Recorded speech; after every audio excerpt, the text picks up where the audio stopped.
बहुत कम लोग जानते हैं कि पुराणों में एक ऐसी कथा भी मिलती है जिसमें भगवान विष्णु के मृत्यु तुल्य अवस्था में जाने का वर्णन मिलता है।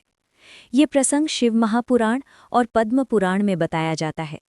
कहानी अंधकासुर नाम के एक शक्तिशाली असुर से शुरू होती है। उसे ऐसा वरदान मिला हुआ था कि कोई भी देवता, दानव या मनुष्य उसे मार नहीं सकता। इस वरदान के घमंड में वो इतना अहंकारी हो गया कि उसने सीधे कैलाश पर ही आक्रमण कर दिया और माता पार्वती का अपमान करने की कोशिश की। ये देखकर भगवान शिव का क्रोध भड़क उठा और भयंकर युद्ध शुरू हो गया। देवताओं को लगा कि अंधकासुर को रोकना बहुत कठिन है, इसलिए उन्होंने भगवान विष्णु से सहायता मांगी।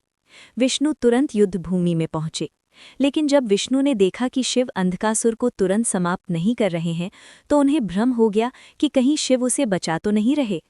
इसी गलतफहमी और युद्ध की तीव्रता में विष्णु ने अपना सुदर्शन चक्र शिव की ओर चला दिया ताकि रास्ता साफ हो सके और अंधकासुर को रोका जा सके।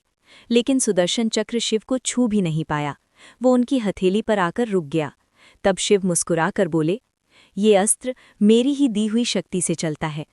इसके बाद शिव ने अपना अत्यंत भयंकर रूप कालाग्नि रुद्र धारण कर लिया।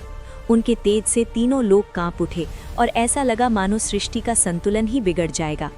तब भगवान विष्णु ने एक अनोखा निर्णय लिया। उन्होंने अपना सारा तेज, अपनी शक्ति और अपने प्राण शिव को समर्पित कर दिए। उस क्षण विष्णु का शरीर शिव में विलीन हो गया। पुराणों में इस अवस्था को मृत्यु तुल्य कहा गया है, क्योंकि किसी देवता का दूसरे में पूर्ण रूप से लीन हो जाना देह के लय के समान माना जाता है। देवता ये देखकर दुखी हो गए, क्योंकि सृष्टि के रक्षक स्वयं ही लुप्त हो गए थे।